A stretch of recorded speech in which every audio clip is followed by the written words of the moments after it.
Welcome back, Time Crunch fans. I'm your host, Coach Adam Pulford. Last week, we talked about the importance of knowing and training at Fat Max, as well as other training zones, and how that plays a big role in improving fatigue resistance. In my previous solo episode about fatigue resistance training, I told our listeners that just because you have a high FTP or VO2 max, that doesn't guarantee that you will have high fatigue resistance. You actually need to train it. In fact, these traditional performance markers like FTP and VO2 max are independent of any fatigue resistant marker. That may be a bit confusing to some, so let's discuss why this is and how this may influence your training decisions either as a coach or a self-coached athlete. I'm back with Dr. Gabriele Gallo, founder of the Knowledge is What project. Dr. Gallo, welcome back to the show. Thank you, Adam. Hi all, and it's nice to be here again with you and your listeners. Yeah, I'm looking forward to this conversation for sure. So for our listeners who may be joining us in this middle of the mini series, I'll remind everybody to go back and listen to last week's episode on peak fat oxidation and fat max as it dovetails into our conversation today. Additionally, you'll hear more about Dr. Gallo's story about why he started producing the content that he does on X, Twitter, Instagram, and Substack. So let's get going and dive into today's topics. Fatigue resistance, it's pretty buzzy. Can you remind us what it is, Dr. Gallo? Yeah, it's just I think the term itself is self-explaining. It's just you can see it from a physiological point of view or from a performance point of view, but it's just to be able to decrease as less as possible your physiological parameters such VO2 max or threshold or performance during prolonged exercise. So let's say prolonged exercise, of course, is not 20 minutes, 30 minutes, but I would say at least 2 hours, 3 hours or something like this. Yeah. And durability, that's another kind of like fuzzy term. Is there a difference between fatigue resistance and durability? Did we just like talk about it the same, or is there any distinction in your brain? Yeah, I think that from my point of view, that is, of course, is very personal. I just see as the same thing. So if you are more resistant to fatigue, you are more durable. So it's just a matter of terms, but I think the focus is here is just be able to perform at your maximum after prolonged exercise. Yep. Yeah, that's it.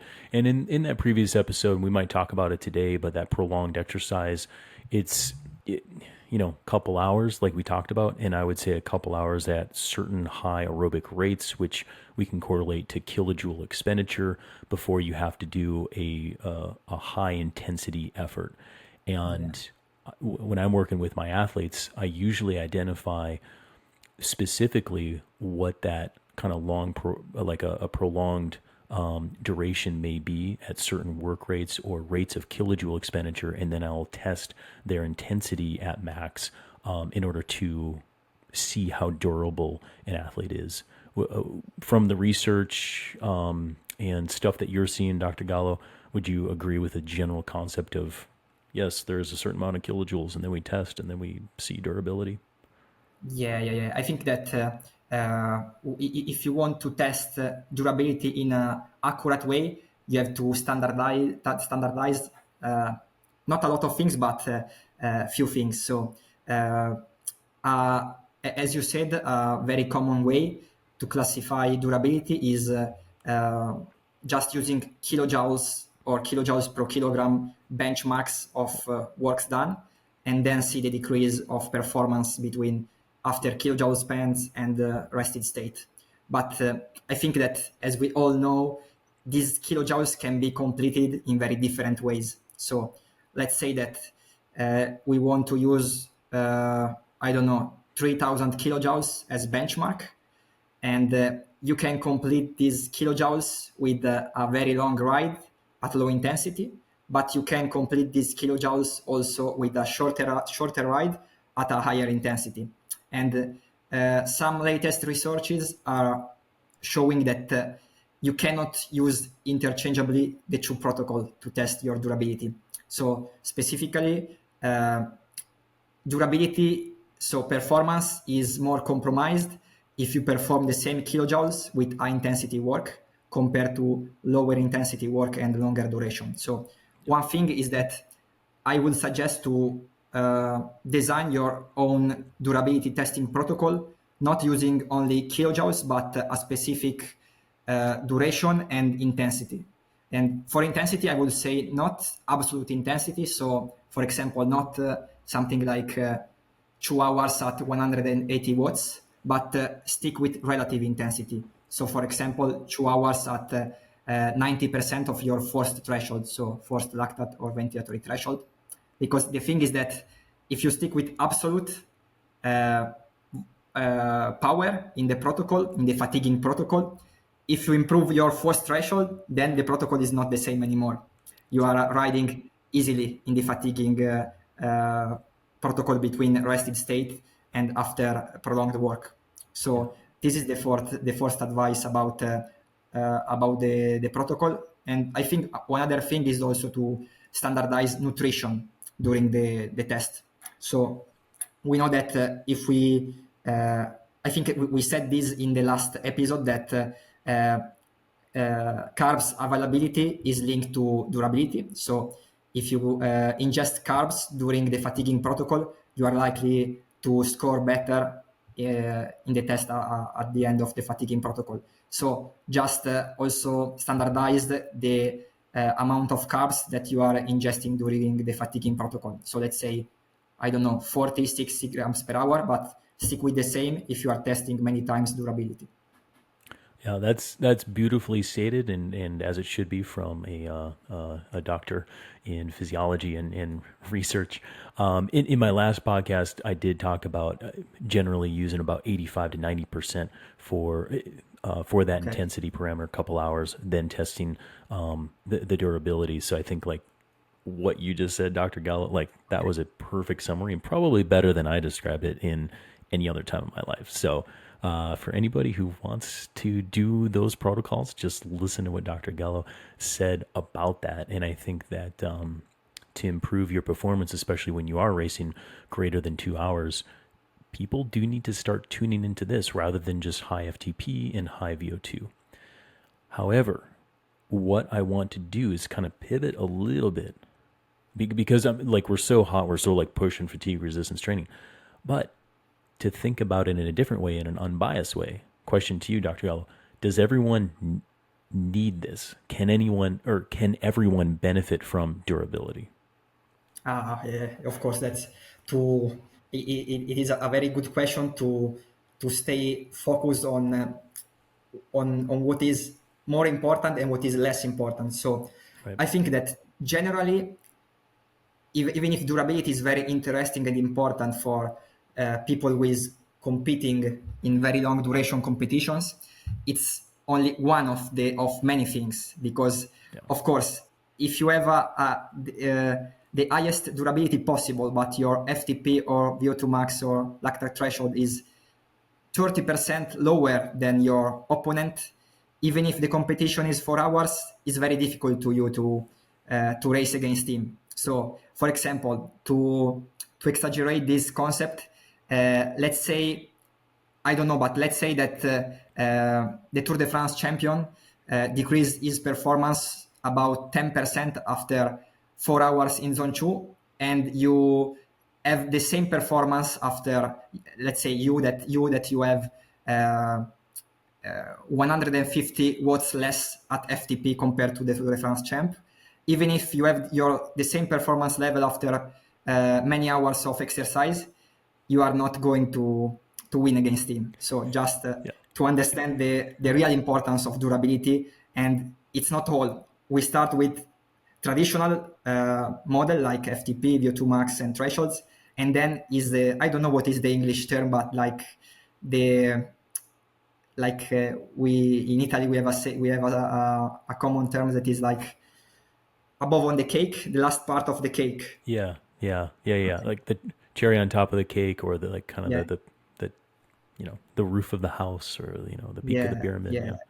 Yeah. This is one thing for the big picture, and the other thing, of course, is that durability importance is related to the duration of your competition. So let's say that if you're competing in competitions that last, let's say, less than 1 hour and a half, durability is likely to be not so important. And on the opposite, if you're competing in long competition, let's say above 2 hours, durability is important. And also I will say, of course, that longer the duration, bigger the importance of durability. Yeah. So for our listeners who say they never race longer than 90 minutes, and that could be like a cross country mountain bike race, and maybe they're doing short tracks that are 20 to 30 minutes long. Maybe they're doing criteriums that are 45 to 60 minutes long. This concept of durability doesn't really apply to them, does it? From a performance standpoint. Yeah. I agree. Let's say to exaggerate this, like for track cycling, for most of discipline of track cycling, durability is not important at all. So it's something that it is intuitive to understand. It's important only for long duration competition. Yeah. Yeah. So I would say, I mean, just from a metabolic health standpoint, the stuff that we talked about in the previous episode, there's some health benefits that go on with that. But from a performance standpoint, that's really what we're talking about with these shorter term races. Listeners that are racing 90 minutes or less, double down on FTP and VO2 max for ultimate performance. That's the message here. However, it's a curiosity, or it's a curious point to say that, FTP VO2 are independent from durability.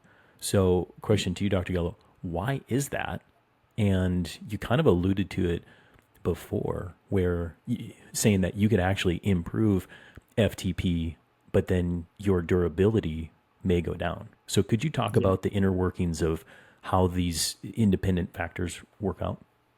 Yeah. I think that is one very interesting thing from a physiological point of view. Let's say that at this time in 2024, we have something like, let's say, about 10 studies about physiological determinants of durability, and only one showed a correlation between a higher FTP or VO2 max and higher durability, while the other 9 showed no correlation at all between a higher durability and a higher VO2 max or FTP, as you said. So we can say that there is no correlation between these two different families of physiological determinants of endurance performance. I think that one possible answer can be in the different,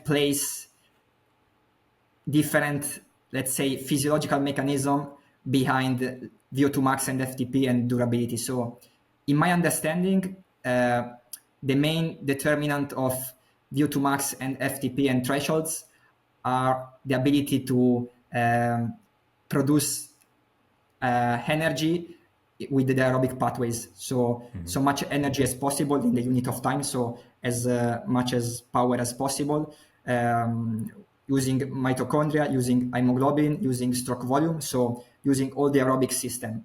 And this is independent from the, let's say, from the metabolic pathway that you are using, because you can use both fats and you can use carbs. So this is, I think, generally the aerobic fitness is the main determinant of VO2 max, FTP, and thresholds. On the other hand, we saw in the last episode that usually some studies show that durability is linked to preserved muscle glycogen, so carbs availability. So at least theoretically, being able to use as fats as possible to produce energy instead of carbs can benefit muscle glycogen sparing and carb sparing.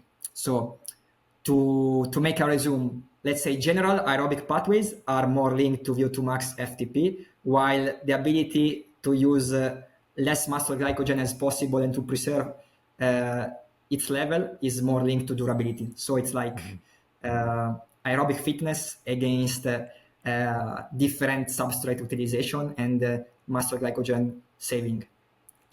Yeah. And so what's really important to recognize from that information for the listeners that were the crit racers, the cross country mountain bike racers, the track racers, if there are any that listen to this podcast, awesome, welcome. You still have to do your zone 2 training, right? Like, because Yeah, this is still a very aerobic sport. You don't get to just do intensity all of the time. That's not what we're saying here. However, in the yeah, way of like testing durability, substrate utilization, all this kind of preachy stuff that we were doing in part one and probably a little bit in part three, it doesn't as much so apply, but you still need to make your aerobic engine as high as possible, and that's really what VO2 and FTP are. But yeah, yeah, it comes down to your training strategies. So knowing the fact that you probably don't have to deal with durability as much, you still need to do aerobic training. You still need to do progressive overload. You still need to do FTP work. You still need to do VO2 max work. Anything you want to add yeah. to that? Yeah, because of course, in peak fat oxidation and fat max usually occurs in zone 2, and so zone 2 can be linked to an improved durability, but many other things are occurring in while you are training in zone 2. So you are stimulating your mitochondria, you are stimulating your cardiovascular system. So it's just a way to stimulate for a long time all your aerobic systems without accumulating the stress and the strain linked to high intensity training. So for those athletes that are doing shorter term races, 90 minutes or less, what is some of the best methods of ensuring that they are improving their FTP as high as possible, their VO2 max as high as possible? Are we still using carbohydrate intakes in order to do that? And what would you say about just the training development side of things for that shorter duration performance athlete? Yeah, I think that also we always have to have a look at the big picture. So general principles are not very different because um, also a hot topic in endurance sports science is training specificity. So Yeah. it's not like if you are performing zone 2 training, you are just improving on very long efforts. And if you are performing only high intensity training, you are just improving your short duration efforts. So for aerobic adaptations, there is also a Italian term that is always led to Rome. Yeah. Okay, Yep. Yep. okay, so Yep. always led to Rome that uh, with different signaling pathways, but high volume, low intensity training and lower volume, higher intensity training. If aerobic, so I'm not speaking about 50-second sprints, but I'm speaking about, for example, 6 per 4 minutes repeat intervals or 30 seconds on, 30 seconds off, and these kind of things. But these two ways can lead to stimulate aerobic adaptations like increasing mitochondria, increasing stroke volume, and all the aerobic benefits that derive from endurance training adaptation. So just not stick with training specificity, but include all the training methods in your program and just periodize it. Of course, if your competition is shorter, you can just have a more focus on higher intensity efforts, and the opposite if your competition is longer. But the principles like in the microcycle, in the microcycle, in periodization just have to be the same. So just not reversing everything to be as specific as possible. Yeah, that's it. I mean, the longer I coach, the more I'd say the more boring it seems to look like in the way of Yeah, like a progression and in the workouts and all this kind of stuff. But the more fascinating it is because it's like, yeah, like like this is the road that these are the roads that lead to Rome, right? yeah, Don't yeah, don't overcomplicate it. yeah, yeah, yeah, yeah, yeah. And so Yeah, I I think, think yeah, for those athletes that again, like, short term athletes really focus on getting aerobic base, increasing FTP, increasing VO2 max. I think that's wildly important. Then you go race your bike and have those metrics be your guide. As we swing yeah, back to like the gravel racers that are the 4 to 6 hour genre of things, maybe 10 hours, who knows how long they go. That's where durability really applies here. And I think to shift it now a little bit more, Dr. Gallo, as they're coming into their form, or maybe the 6 weeks leading up to an event, should they be, I mean, I guess the question is, should they not be focused on their VO2 max in their FTP, or is it all durability for them? Yeah, I think that. So, are you asking me something like if they have to do something like a reverse periodization, something like this? So just before high intensity and then high volume, something like this, right? Mm-hmm. So yeah, I think that there is no research that try to answer this question. Is a very interesting one, but I think that yeah, in some way they can try to be more specific in the last let's say 6 weeks, 8 weeks before the competition, but not just to completely reverse the periodization. So let's say that if you are, I think that for every kind of competition, classic periodization, so just volume-based training before and then higher intensity then is the best. Research showed this for competition lasting from 30 minutes and 1 hour and a half or something like this. But I think it's a general concept that can be used for every kind of competition. The only difference could be something like for longer competition races like gravel, in the last part, your intensity maybe could be zone 3 or lower zone 4 compared to a zone 5 or zone 6 for, let's say, I don't know, road cycling or for sprinters in road cycling. So just lower the intensity of the pre-competition period, but just not reverse complete the periodization so that you do um, a reverse periodization. So Yeah. I would just stick with the same periodization, but just lowering the intensity, longer effort, and the longer duration of training in the last weeks. Yeah, agreed with that. And that's what I do as well as in my coaching practice. And I would say, if you've been training well in a progressive overload kind of traditional periodization concept, and you're coming in and you're a gravel racer that's going 6-8 hours, whatever, and if your durability is, let's just say, a 5% decrease in your 20-minute power after 2,500 kilojoules, something like that. And if you raise your FTP in the 6 weeks leading in, that is not a bad thing, because you will have more on the upper end of things. But in theory, I guess if you don't test your durability with a higher FTP, all of your data will suggest that your durability has decreased. So you would have to, in theory, test again to be sure of. But the way that training impulses work and how physiology works, I would say you're not going to lose that, technically, that durability, because we know that you can still produce that power after 2,500 kilojoules late in the game. And if you're weaving your training accordingly and then you come into form, I think it's all going to be there for you. So I would not worry necessarily about raising FTP coming into a competition like that, but I would kind of stay away from sprinty stuff and stuff that's going to like pull up your anaerobic battery, if you want to call it that, as you're coming into, and that just leads to good periodization and training, because that's the specificity of the gravel race event. More FTP, more durability, less sprinty anaerobic stuff. Yeah. I completely agree, and I think it makes sense as approach.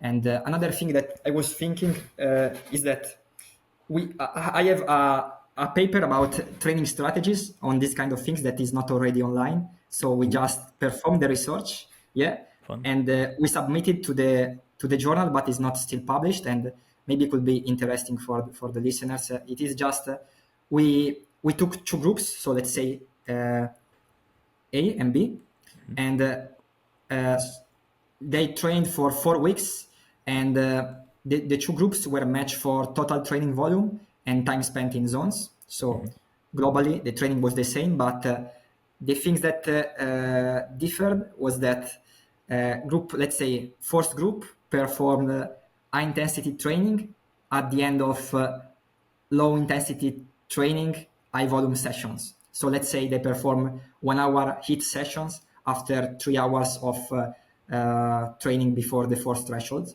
while the other group perform high intensity training and low intensity training and high volume in different days. So I don't know if it makes sense, but Yeah. so let's say fourth group perform on Tuesday and Thursday a 4 hours ride with the last hour with the intervals, while the second group performs, for example, Tuesday 1 hour high intensity session, Wednesday 4 hours low intensity session, Thursday again the same session of Tuesday, and on Friday the same session on Thursday. So just two different approach to combine. And what we saw, it is not still published, is that there is something like a little bit of training specificity, so that the group that combine high intensity and high volume within the same training session improve a little bit more performance after prolonged exercise, so durability, while the other group that performed high intensity training and high duration training in separate sessions improved more in parameters at rested state like FTP and thresholds. A little bit. It's not like a completely different adaptation, but a little bit of training specificity in the timing of high intensity training could be also adapted to your goal competition. Yeah. Well, I mean, that's perfect, because in that was one of my points in the practical takeaways as we start to wrap up this episode was, you first have to identify what the performance determinants are of your race and your sport. You need to identify your strengths and weaknesses, right? By testing yourself and kind of knowing yourself, train your weaknesses further out from the race, specificity as it leads into the race.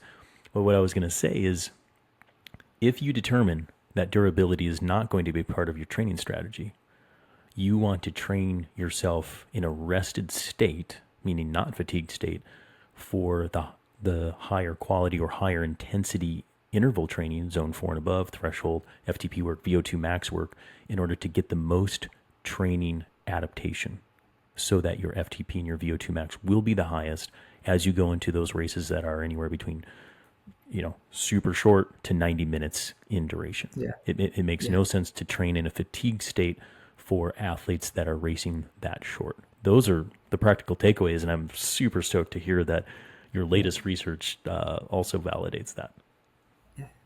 Yeah, exactly. It is what you just said is the same direction of the finding of this latest research that is not still online, but we are finger crossed that will be online in the next months. And of course, if you are training for short-term competition, just focus more on training quality, performing high intensity sessions and high intensity intervals at rested state. While if you are competing for longer duration, focus just more on volume and also perform some kind of intervals at the end of long rides. So especially for road cycling races, because you know that the effort is stochastic. While, for example, in Ironman, durability is important, but the pace is steady. So you can just focus on perform long sessions. While in road cycling, the pacing is stochastic, is variable. So you are needed to perform high intensity maximal efforts at the end of a race. So at the end of 4 hours, and so you can just try to replicate the same in training. That's it. I couldn't agree more. So, Dr. Gallo, we'll leave it there for today. It's been a pleasure once again. Thank you for taking time to share your knowledge with us. Yeah, thank you, Adam, and thank you to all your listeners.